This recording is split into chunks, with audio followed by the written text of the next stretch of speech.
Hello everybody, Ben here, and today I'm going to do a quick overview on these O-gauge Hornby Meccano tinplate wagons.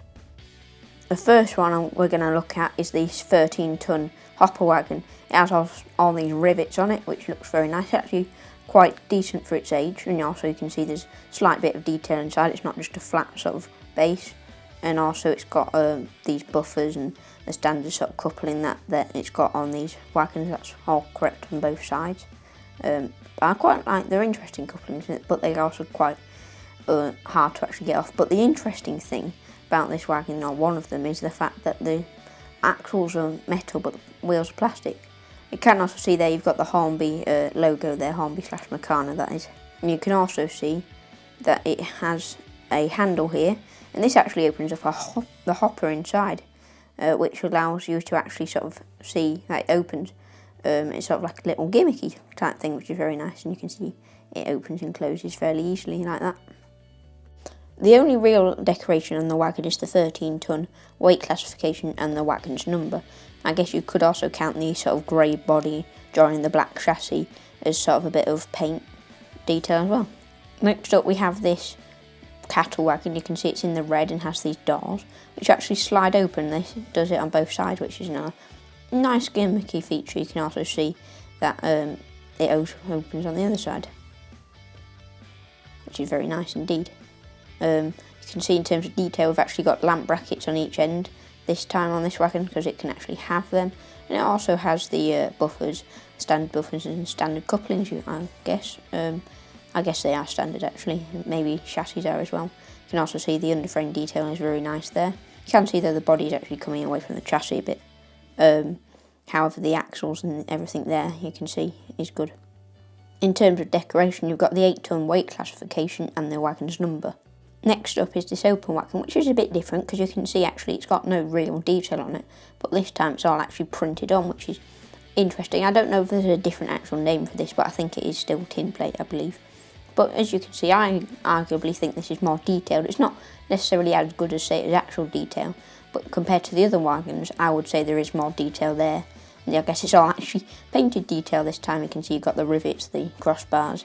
You've also got the sort of wagon sort of doors, and so they can open. It all looks really nice actually. Obviously got the standard buffers and coupling and the standard chassis as well, but it's an interesting wagon, this one.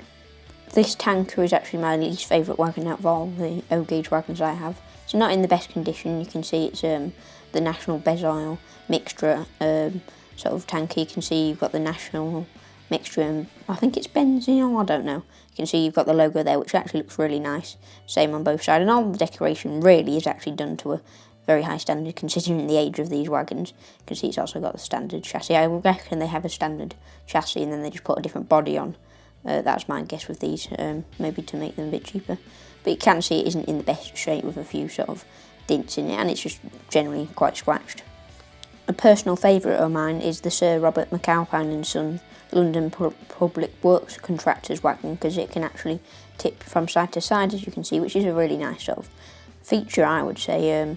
You can see there's sort of got little holes on the side for the actual sort of these little pegs to go from side to side. That's the same on each side, and you can see that works fairly well. You can actually go from either side. You can get it stuck kind of like that, but it does work very well. It's a very interesting wagon in that sense, with how it can sort of almost be posed, and just a bit more sort of fun because of that. You can see on both sides of the wagons, you can actually see all the lettering and decoration is done to a very high standard with the red lettering on the yellow background of the wagon. You can see that the chassis is also very nice as well. And overall, I do actually quite like this wagon with all the details it's got and the sort of features. The last wagon is this LMS 10-ton brake van. As you can see, it's just a kind of nice looking brake van. I quite like how it looks in my opinion. You've got lamp irons on the front, your buffers as well, lamp irons on the side there, and you've also got the LMS numbering, got the lamp iron in the windows at the back. You can't actually see there's any detail in there, you wouldn't expect it.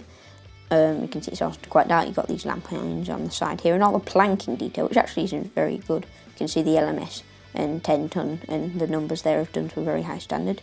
And the doors actually open on this one with these handles on both sides actually, and you can open them, you can look inside. There's not much detail in there apart from the planking detail, and you can see it's just a blank wall there, which is why you can't actually see to the other end on the back of the wagon there. But you can see, I quite like how that is, and you can open and close the doors with these handles, which looks very nice, and I quite like how that is. I do like these old Hornby / Meccano tinplate wagons.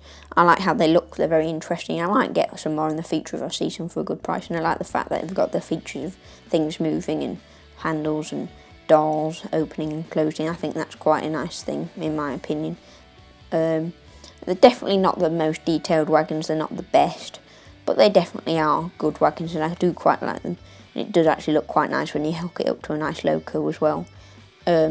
Obviously not all of them necessarily are in the best condition. Some of them, like the National Bezoil one, that's in the worst condition, but some of them aren't too bad, as you can see here, and I do quite like how they look.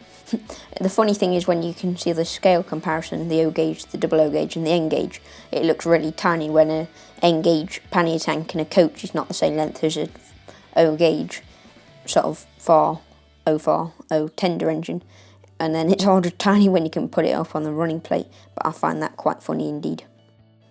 At some point in the future, I want to do a running session when it's nice and sunny and not raining, so look forward to that in the future. Thanks for watching this video by me. Please like and subscribe. Leave a comment down below with some video ideas or feedback. Thanks for watching. Goodbye.